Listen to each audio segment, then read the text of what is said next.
Only in Louisville could a mayor win a landslide election, spend his term fighting a former mayor literally in a courtroom, and then move to the Canadian frontier to live out his final days. Hi, I'm Michael, and I'm learning about every Louisville mayor in order.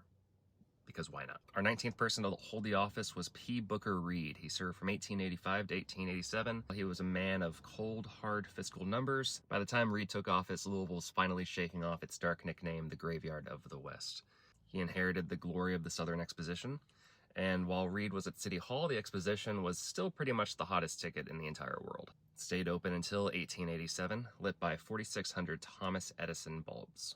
To put that into perspective, Louisville had more light bulbs at the time than all of New York City combined. People traveled from across the globe to see a city that was literally glowing in the dark for the first time in human history. But underneath the electric lights, a new kind of power was being wired. Early in his term, Reed appointed John H. Wallen as the chief of police. But Wallen wasn't your typical lawman. He was the architect of the Wallen machine. In an era before secret ballots, the police were the ones who organized the vote at a neighborhood level. This appointment turned the police department into the city's most powerful political tool, a legacy of boss politics that would drive Louisville for the next 50 years or so. And honestly, Wallen deserves a video of his own, because that guy has lived 20 different lives. Reed was famous for his Scrooge-like focus on the budget.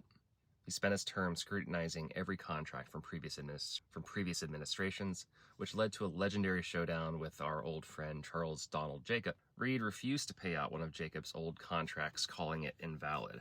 The two men actually got into a physical fight in a courtroom over it. Jacob was fined for the scuffle, and the press had a field day with the Battle of the Mayors. Despite the grit and the fighting, Reed had a pragmatic heart. He and Wallen worked together to create Wayfairers Rest in 1885. It was a rent-free shelter in a city police station where transient workers could get a bed and a meal if they worked for it, usually by chopping and selling wood. By 1887, they were feeding 50 men a day, proving that Reed's fiscal responsibility also extended to social work.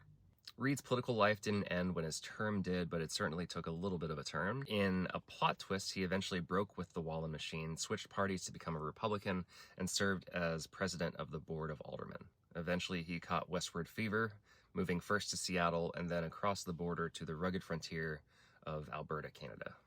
He died in the Canadian wilderness in 1913, but like all great Louisville legends, he came home to be buried in Cave Hill Cemetery. So, that's P. Booker Reed. See you after the next election.